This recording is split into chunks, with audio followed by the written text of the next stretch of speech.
Hello, hello. Hi, I am Kirsten. Welcome to Sobriety Bestie, and today's a special day. Today I am celebrating 13 years sober.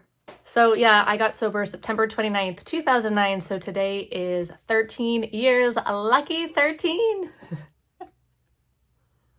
I am celebrating with a little bit of raw cacao and you. So welcome to my sobriety party. What's interesting about today is that it feels like it's not a big deal. It feels like it's just another day. It feels like yesterday or tomorrow or whatever. Like it doesn't feel like something major to me.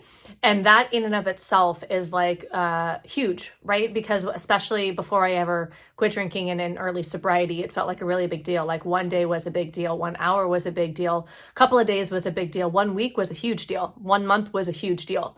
Like when I was 30 days sober and someone was 90 days sober, I was like, what the fuck, right? And then so when I was about like 1 year sober and somebody got a 7-year chip, I was like, she's lying. There's no fucking way. Like she's lying. She's full of shit. Surely she's drinking and not telling us. So on one hand, I just feel like, yeah, it's been 13 years. Just time keeps, I'm just getting older, not drinking and getting older, right? So it just adds up, right? And on the other hand, it certainly wasn't easy in the beginning. Like I understand that addiction is a really big problem. It was a really big problem for me and it was really hard to solve in the beginning. And now it's just more like a sobriety lifestyle that I lead. I don't drink. I don't have the desire to drink. I'm not tempted to drink. Nothing about me wants to drink. And I'm left with me, who I am without the alcohol, who I get to know more and more over the years. And so when thinking about making this video for you, I thought, what could I share? What would be relevant, interesting, helpful, besides my gratitude, like how grateful I am to not have to drink. I used to have to drink. Like there was no choice. I was so uncomfortable in my skin and so anxious that it was like there wasn't a choice. It was like I cannot tolerate what's happening inside my body and my mind. I have to drink because drinking makes it stop, right? So I'm really grateful that it's been 13 years since I've had a drinking problem. I've had a lot of other problems. I got 99 problems, but drinking ain't one, right? Like drinking is not my problem today. When I stopped drinking, other things became, like I noticed I had other problems, the things that the alcohol was like masking and covering, right? And I've been able to unpack that and heal that and evolve through that over the years. So there are 3 things I wanted to share with you today. And it's an acronym, CIA, like a Central Intelligence Agency for your inner body for sobriety. And so these are things that when I think, and I've thought about this for years, like what are the core principles? What are the core things that I needed over the years to get and stay sober? So number 1 is courage. C is for courage. I believe that it's really, really helpful when we embody an attitude or we adopt an attitude, we commit to courage. Like I'm just going to be courageous. And the reason why I commit to courage in the beginning is because I felt like I was literally afraid of everything. If you saw my video from yesterday about the last time I ever drank, I'll link it up here, which was 13 years ago yesterday, right? Yeah, it was courage. Like I was afraid of everything. I was afraid to leave the house even at the end. So when I got sober, I still had all those phobias and fears and anxiety and all of that, just without my best friend, without my medication of alcohol. And so I decided at one point in time, because I was pretty much afraid of everything it felt, that I just needed to be willing to be courageous. I needed to be willing to be uncomfortable while I took those steps and climbed out of what felt like a huge hole I had fallen down, like a huge hole of mental health, a huge hole of anxiety and fear. I needed to slowly and courageously climb out of the fear hole and start doing the things that scared me if they were in alignment with my heart and my spirit. That was my rule. I think I was about somewhere in my first year of sobriety, I was like, I'm going to take all action. I'm going to try to take all action that's in alignment with my heart and my spirit. And that was courage. And that's still how I live my life. That is still a guiding principle in my life. Courage, absolutely. That's how, I don't know how else you can reclaim and recreate your life is other than doing new things, right? And doing new things requires courage. So courage is like the game changer, right? It literally changes our life. It's the life changer. So C is for courage, CIA. I is for intuition. I also think it's really important to be ourselves, to trust ourselves, to reconnect to the wisdom inside, reconnect to the truth of who we are and find out who we are and why we're here. You hear me say that like in every video, right? And so intuition, it goes with courage, right? So we need to have the courage to follow our intuition. That's the way that I see it. And so when I'm getting a strong no or a yes to something, whether it is a job or a relationship or a circumstance or whatever it may be, that it's up to me to honor myself and to validate myself. It's a lot of self-validation in there too. I know a lot of us have been gaslit, or we grew up in maybe in toxic environments, or we weren't seen or heard or appreciated or known really. And so a lot of the what I consider recovery is recovering to our true self. That's really how I see the recovery journey today.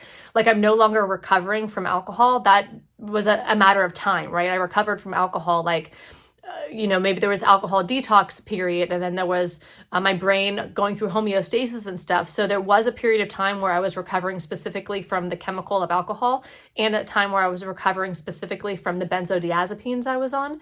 But really, to me, the recovery journey is about recovering from self-betrayal. Not recovering from alcohol, it's recovering from self-betrayal. Alcohol helped me betray myself, helped me shut up my inner world and silence it. So with the intuition, it's about reclaiming like the truth of who we are, finding out who we are, living as our true self. So that's how I see the recovery journey today. It's all about intuition, CIA. So courage, intuition, and A is for arousal. And arousal has like a weird connotation. Like, when people hear arousal, they might think of like sexual arousal, and that's certainly a kind of arousal, but that's not what I'm talking about here. So when I say arousal in the context of this channel, or really ever, I'm talking about any sensation that we have inside of our body, anything that has arisen out of a calm, rested state. Right? So we have our parasympathetic nervous system, that rest and digest, and our sympathetic nervous system, the fight, flight, stress response. So when we're activated, when our autonomic nervous system is activated and we're in that sympathetic state of our nervous system, we are aroused. Now, arousal might be any sort of emotion. It might be stress. It might be anxiety in and of itself. It might be physical pain. So there's all different other labels that we could put on the fact that something in our body has arisen from a state of peace or a state of calm. Something has arisen inside us. Now, when I was aroused before, using that definition of arousal, when I had a feeling, whether it was physical pain, something about my mood, like anxiety or an emotion or a feeling, I would drink to navigate that and manage that. So then in sobriety, it's like, it's one thing to not drink, and that is huge. It's huge. We should all clap for ourselves, right? Clap for yourself. Well, I'll clap for you. I'm clapping for me. Clap for me.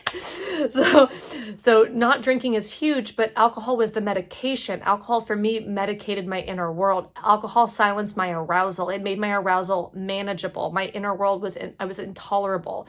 So alcohol numbed out my arousal levels inside. It calmed everything down inside. So now in sobriety, it's like I got to learn how to be with my arousal. I need a new relationship with my arousal. That's the A in this, out of the three things, right? CIA. A is for arousal. I believe that we need a new relationship with our arousal. The old one, the one where alcohol quiet and silenced everything, worked for a bit, right? It was great. It was great while it lasted. It's over.